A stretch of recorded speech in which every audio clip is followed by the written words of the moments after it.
Bismillahirrahmanirrahim. Assalamualaikum warahmatullahi wabarakatuh. Alhamdulillahi rabbil alamin. Wassalatu wassalamu ala sayyidina wa nabina wa rasulika wa habibina wa maulana Muhammadi wa ala alihi wa ashabihi ajma'in. Ittaqullaha haqqa tuqatih wa la tamutunna illa wa antum muslimun. Majelis salat subuh yang diridai Allah.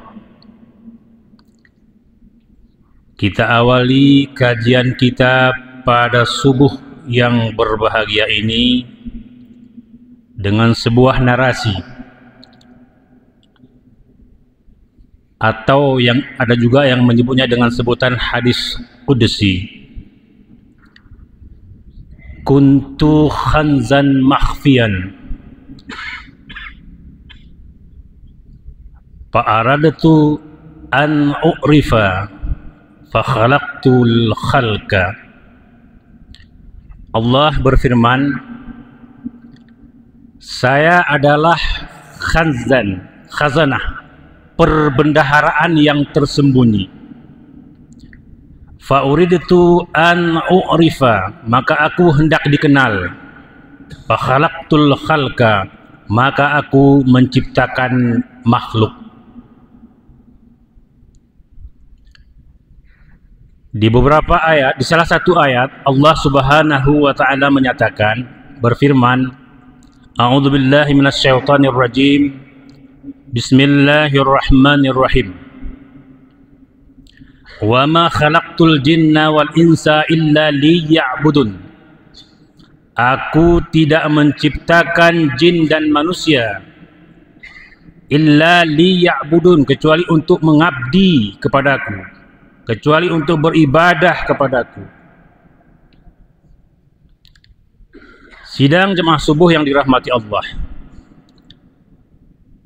kita semua sadar, kita semua mengetahui bahwa kita diciptakan Allah salah satunya untuk mengabdi kepada Allah, untuk beribadah kepada Allah. Salah satu contoh ibadah yang kita laksanakan pada subuh ini, dalam keadaan cuaca yang dingin, yang menusuk tulang pada pagi ini, kita masih hadir ke masjid ini dalam rangka beribadah kepada Allah. Tetapi majelis salat subuh yang dirahmati Allah, dalam beribadah kepada Allah ini, ulama telah menjelaskan, ternyata ketika kita beribadah kepada Allah, dalam aktivitas ibadah kita kepada Allah, ternyata ada penyakit-penyakit yang harus kita sadari, yang harus kita pahami, bahwa penyakit-penyakit itu memang harus ada, memang ada dalam aktivitas ibadah kita.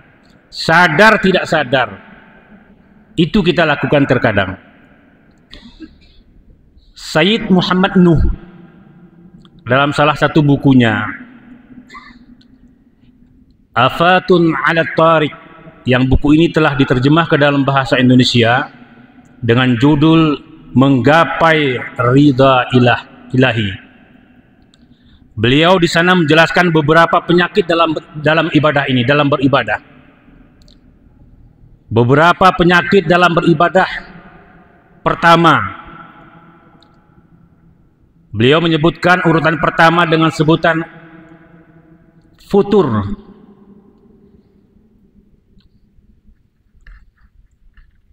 Apa itu futur? Futur itu malas, jenuh, menurun. Itu futur. Rupanya majelis yang dirahmati Allah, ketika kita beribadah, terkadang muncul rasa malas, muncul rasa bosan, muncul rasa jenuh dalam beribadah. Itu penyakit dalam beribadah, kata Sayyid Muhammad Nuh. Makanya Rasulullah SAW dalam salah satu hadisnya yang diriwayatkan oleh Bukhari, beliau menganjurkan kepada kita untuk senantiasa berdoa dari rasa malas.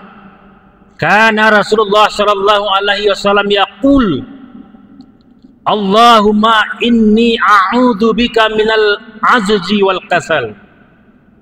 Ya Allah, ya Tuhanku, aku berlindung kepadamu daripada kelemahan dan rasa malas. Dari lemah dan rasa malas. Itu doa yang dianjurkan oleh Rasulullah kepada kita majelis salat subuh yang dirahmati Allah. Untuk berlindung kepada Allah dari rasa malas dalam beribadah. Ini penyakit yang pertama, futur. Penyakit yang kedua digambarkan oleh Said Muhammad Nuh dengan sebutan israf. Apa itu israf? Berlebihan dalam beribadah. Terlalu berlebih-lebihan dalam beribadah. Suatu ketika majelis yang dirahmati Allah, Yusuf Qaradawi dalam perjalanan dakwahnya dalam pesawat dari Qatar menuju ke tempat dakwahnya, dalam pesawat dia melihat salah seorang anak muda yang semangat dalam beragama. Anak muda ini membawa pedang. Pedang Imam Mahi, membawa pedang dalam pesawat. Terjadilah dialog ringan dengan Yusuf Qaradawi.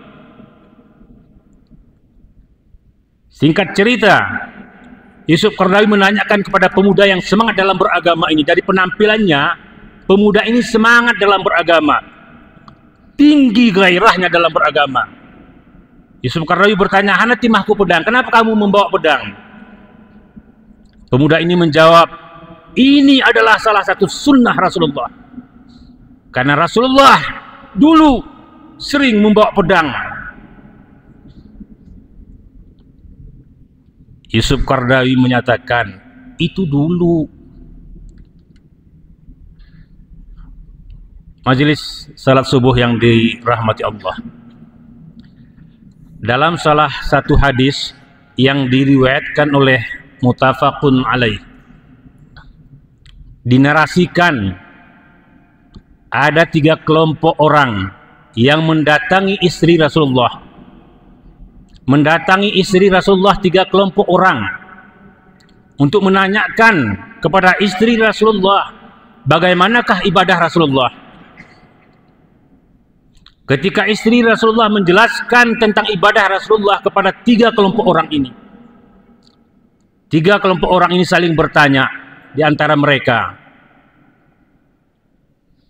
Nah, di antara kita, siapakah ibadahnya yang lebih tinggi, yang lebih banyak, yang lebih berkualitas bila dibandingkan dengan Rasulullah sebagaimana dijelaskan oleh istrinya tadi.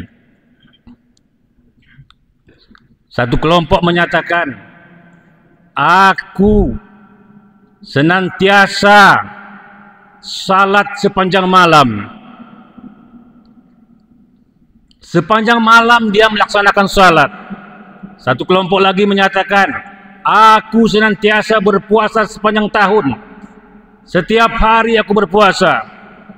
Satu kelompok lagi menyatakan, "Aku tidak pernah mendekati wanita sehingga aku tidak menikah." Rasulullah datang menjumpai 3 kelompok ini. Apakah siapa tadi yang menyatakan begini seperti ini? Rasulullah menyatakan, "Aku Rasulullah. Dibanding kalian, akulah yang paling takut kepada Allah.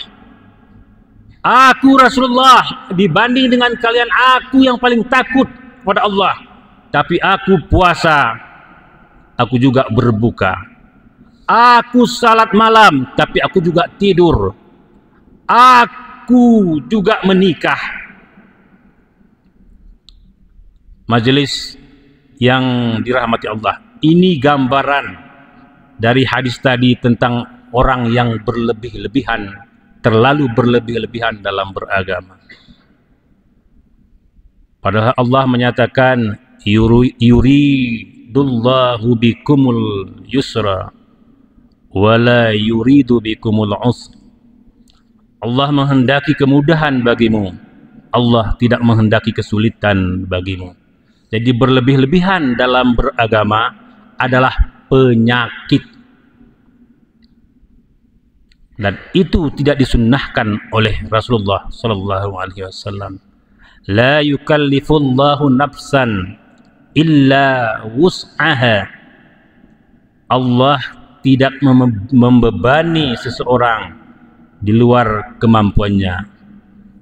Kita salat kalau tidak mampu berdiri, duduk. Kalau tidak mampu duduk, berbaring. Kalau tidak mampu berbaring, tidur. Kita berpuasa kalau tidak mampu, bisa diganti. Kita berhaji kalau tidak mampu, tidak diwajibkan. Kita berzakat kalau tidak sampai haul dan nisabnya, tidak berzakat. Majelis yang dirahmati Allah, itu penyakit dalam ibadah. Penyakit yang ketiga adalah gurur. Apa itu gurur? Tertipu, terpedaya, terperangkap oleh jebakan-jebakan setan. Apalagi sekarang majelis yang dirahmati Allah, kita hidup di era yang disebut dengan personal branding. Terkadang kita tidak sadar dalam beribadah ini kita sering terjebak oleh validasi. Kita sering terjebak oleh pujian. Kita sering terjebak oleh